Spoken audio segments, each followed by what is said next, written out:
Think back to when you were a kid, around 6 to 9 years old, and you were obsessed with things like dinosaurs, space, cars. You were so confident in your ability to talk about these things. For example, if you saw somebody with a Rolls Royce at a hotel, you were sure that you knew more about that car than the owner of the car knew about it in the first place. Anytime that you heard about a new dinosaur being discovered, you probably knew more about the dinosaur that was discovered than the reporters that were delivering the report in the first place. But here's my question. Where did all that passion, the curiosity, the desire to learn something, where did it all go?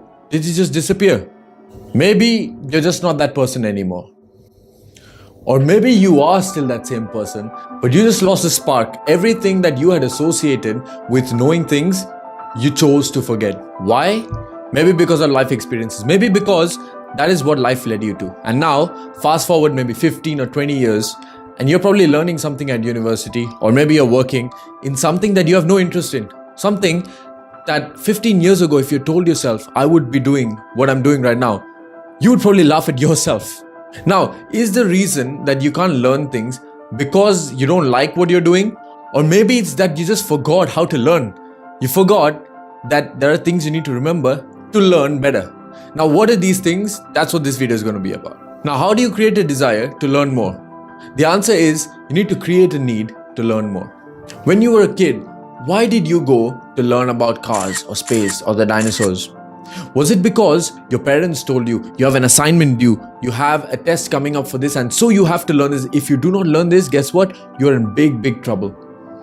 What do you think would have happened if your parents came and told you that? Would you even explore half of what you learned? Would you even think, maybe there's more I can learn? Probably not. So how does anybody who's a kid learn about these things? Let's take space for example. So initially you knew that there were 8 planets in the solar system. That fascinated you to the point where you thought, let's explore the conditions. How many moons orbit each planet? And then you learned the names. And then you thought, that's interesting enough. But wait, there are more stars? There are more galaxies out there?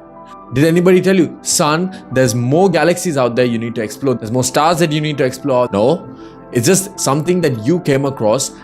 That small brain of yours, as much as you may not have realized at that point, wanted answers to life. But the truth is we were that curious to explore what was the reason why we exist. Why are things out there that we cannot explain? That is why we tried to get to the bottom of why did dinosaurs exist? Why is space a thing? So take a second and ask yourself, what was one thing that you were very curious about as a kid that maybe you forgot about because you thought it's ridiculous to even think about? Because the truth lies somewhere close to what you were interested in the past. But let's say you were interested in cars. Maybe you wanted to become a mechanic. Or maybe you just want to become an engineer that deals with cars, designing of cars. Or maybe you wanted to become a driver. Maybe you wanted to become an F1 driver. The possibilities are endless. But if you were so obsessed with something, you should actually consider a career which kind of aligns with that interest. And sometimes even we are not prepared for some of the career changes that could come, but we always knew the answer. It was always waiting for us. All we had to do was just open our eyes and see that it was always waiting for us right there. And so you have to identify your why. What's driving you? Why are you doing this particular thing? Why do you want to pursue maybe something else completely? Because it's either between two things. Number one, you have the necessity to do something.